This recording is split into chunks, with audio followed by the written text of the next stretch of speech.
আজকে আমরা তাহলে পশ্চিমবঙ্গের যে 23টা জেলা এবং 5টা সাব ডিভিশন সম্পর্কে দেখছিলাম।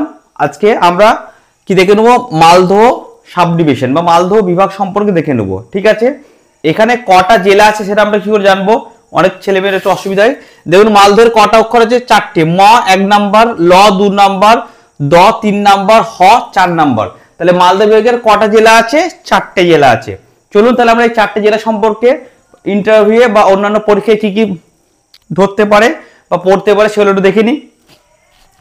1 নম্বর হচ্ছে মুর্শিদাবাদ জেলা। ঠিক আছে, মুর্শিদাবাদ জেলাটা, এই জেলাটাকে ভাগীরথী নদী, ঠিক আছে, 2 ভাগে ভাগ করেছে। একটা পশ্চিমে হচ্ছে রাঢ় আর পূর্বে হচ্ছে বাগড়ি। কোশ্চেন ধরে কিন্তু যে কোন নদী মুর্শিদাবাদ জেলাকে 2 ভাগে ভাগ করেছে। ঠিক আছে, পশ্চিম দিকের নাম কি, পূর্ব দিকের নাম কি। আচ্ছা, এখানে কিন্তু ফারাক্কা ব্যারেজ খুব ইম্পর্টেন্ট। ফারাক্কা ব্যারেজ কিন্তু 1961 সালে নির্মাণ করা হয়েছিল। কি জন্য নির্মাণ করা হয়েছিল? কলকাতা বন্দরের নাব্যতা বৃদ্ধি করার জন্য। এটা কিন্তু খুব খুব খুব ইম্পর্টেন্ট পরীক্ষার জন্য। এবং এখানে ফিডার ক্যানেল আছে, যে ফিডার ক্যানেলের সাহায্যে ফারাক্কা ব্যারেজের সাথে আমাদের ভাগীরথী এবং হুগলি নদীকে কানেক্ট করা হয়েছে। ঠিক আছে, খুব ইম্পর্টেন্ট। আচ্ছা, এখানে কি কি নদী দেখতে পাওয়া যায়? এখানে নদী হচ্ছে গঙ্গা, ভাগীরথী, জলঙ্গি, ভৈরব। এই নদীগুলো কিন্তু এখানে দেখতে পাওয়া যায়।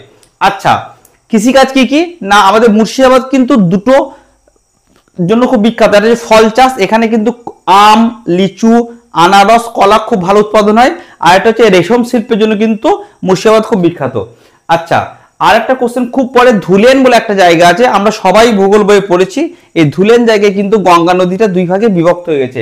একদিকে নাম হয়ে গেছে কি গঙ্গা, আর একদিকে নাম হয়েছে কি ভাগীরথী। ঠিক আছে।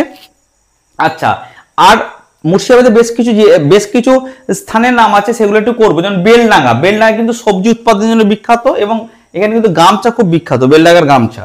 আচ্ছা, খাগড়া বলে একটা জায়গা আছে, সেখানে কিন্তু কাঁসার বাসনের জন্য খাগড়া বিখ্যাত। আর এটা হচ্ছে কাশিমবাজার, কাশিমবাজার কিন্তু কাপড় কলের জন্য কিন্তু বিখ্যাত। আচ্ছা, এখানে কিন্তু দর্শনীয় স্থান কিন্তু আমরা সবাই জানি মুর্শিদাবাদে কি হাজারদুয়ারি আছে, ঠিক আছে, মদিনা মসজিদ আছে, ইমামবাড়া আছে, মতিঝিল আছে এবং ফারাক্কা ব্যারেজ আছে। ঠিক আছে। আর একটা অবশ্যই এটা মাথায় মনে রাখবেন, মুর্শিদাবাদে রিসেন্ট কিন্তু মানে তারানগরে পদ্মা ভাঙন চলছে। এটা কিন্তু বর্তমানে বিভিন্ন নিউজ চ্যানেল, ঠিক আছে, বিভিন্ন জায়গায় কিন্তু এখন খুবই হট টপিক। তাই তারানগরের যে পদ্মা ভাঙন চলছে এটা কিন্তু আমরা একটু জেনে নেবেন, এখান থেকে কিন্তু কোশ্চেন কিন্তু ধরতে পারে। ঠিক আছে, চলুন এরপর আমরা তাহলে দেখে নেবো কি মালদা সম্পর্কে দেখে নিই। মালদা কি আছে, মালদা এই যে জেলাটা, এটাকে মহানন্দা নদী কিন্তু 2 ভাগে ভাগ করেছে। মুর্শিদাবাদকে কে ভাগ করেছে, ভাগীরথী, আর মালদাকে ভাগ করেছে কি মহানন্দা নদী, 2 ভাগে ভাগ করেছে। পূর্ব দিকে নাম হচ্ছে বারিন্দ। বারিন্দ মানে কি, বারিন্দ মানে হচ্ছে প্রাচীন পলিমাটি। ওকে। আর পশ্চিমে একেবারে 2 ভাগে ভাগ করা, একটা হচ্ছে তাল আর হচ্ছে দিয়ারা। তাল কাকে বলে, তাল হচ্ছে কালিন্দী নদীর উত্তরে অবস্থিত কে বলবো তাল, আর কালিন্দী নদীর দক্ষিণে যখন অবস্থিত হবে সেটা কি বলবো দিয়ারা। এটা কিন্তু টার্মগুলো ভূগোল আমরা খুবই পড়েছি, তাল, দিয়ারা এগুলো কিন্তু পড়েছি। ঠিক আছে। আচ্ছা, এখানকার নদী কি, অবশ্যই গঙ্গা প্রধান নদী। আচ্ছা, এখানে কৃষি কি হয়, এখানে কিন্তু আম উৎপাদনে কিন্তু খুব বিখ্যাত। যেমন কি আমরা জানি ল্যাংড়া, ফজলি, এই দুটো আম কিন্তু পশ্চিমবঙ্গের মধ্যে সব থেকে বেশি আমাদের মালদহতে উৎপন্ন হয়। ঠিক আছে। আর কি আছে, গোলাপ ভোগ, এই 3টা আম কিন্তু খুবই বিখ্যাত। আচ্ছা, এখানে দর্শনীয় স্থান কি আছে, আদিনা মসজিদ কিন্তু এখানকার দর্শনীয় স্থান। ওকে, তাহলে আমরা কিন্তু মালদহ থেকে যে সমস্ত কোশ্চেন এজ এ ভূগোল স্টুডেন্ট হিসেবে আপনাদের জানা দরকার সেগুলো কিন্তু আমরা জেনে নিলাম। এখান থেকে কিন্তু ইন্টারভিউ কোশ্চেন ধরতে পারে। এবার চলুন, এরপর আমরা কি দেখে নেবো, দক্ষিণ দিনাজপুর। দক্ষিণ দিনাজপুর কি, এটা খুব ইম্পর্টেন্ট। বরেন্দ্রভূমি, বরেন্দ্রভূমি কিন্তু দক্ষিণ দিনাজপুরে দেখতে পাওয়া যায়। পরীক্ষায় ধরতে পারে ইন্টারভিউরা আপনার দিকে যে বরেন্দ্রভূমি কোন জেলায় দেখতে পাওয়া যায়, তখন উত্তর কি হবে, দক্ষিণ দিনাজপুর। ওকে। আচ্ছা, এখানকার নদ নদী কি আছে, পুনর্ভবা নদী আছে, তপন নদী আছে, আত্রেয়ী বলে একটা নদী আছে। ওকে। আচ্ছা, এখানে উৎসব কি কি আছে, উৎসবগুলো জেনে নিতে হবে। যেমন কি ক্ষণগান আছে, নটুয়া গান আছে, বোলভাই আছে এবং মুসলিম সমাজের বহু পীরের যে মেলা হয় সেগুলো কিন্তু আছে। আচ্ছা, আর পর্যটন কেন্দ্র কি, আমরা সবাই জানি, আমরা যারা যাবেন কলকাতা বা বিভিন্ন জায়গায় আছে, আমরা বালুরঘাট এক্সপ্রেস বলে একটা ট্রেন আছে, ওই বালুরঘাট এক্সপ্রেস ট্রেনটা কিন্তু খুবই খুবই ভালো ট্রেন। ঠিক আছে। এই যে বালুরঘাট, এই বালুরঘাটটা কিন্তু আমাদের মেন পর্যটন স্থান। কোথায় না, দক্ষিণ দিনাজপুরে। এই বালুরঘাটকে আমরা কি বলি, নাটকের শহর বলি। মালদা বিভাগের 4 নম্বর জেলা উত্তর দিনাজপুর সম্পর্কে আমরা জেনে নিই। দেখুন, 1947 সালে দিনাজপুর বলে যে জেলাটা ছিল সেটা কিন্তু ভারত এবং বাংলাদেশের মধ্যে কিন্তু ভাগ হয়। কত সালে ভাগ হয়?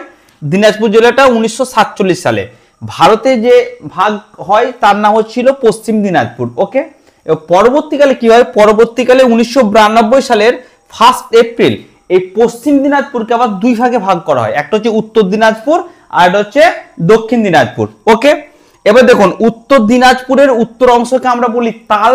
ওকে, আর উত্তর দিনাজপুরের দক্ষিণ অংশকে বলি বরেন্দ্রভূমি। খুব খুব ইম্পর্টেন্ট কিন্তু এই দুটো টার্ম, তাল এবং বরেন্দ্রভূমি, ভূগোলের দৃষ্টিভঙ্গিতে খুব ইম্পর্টেন্ট।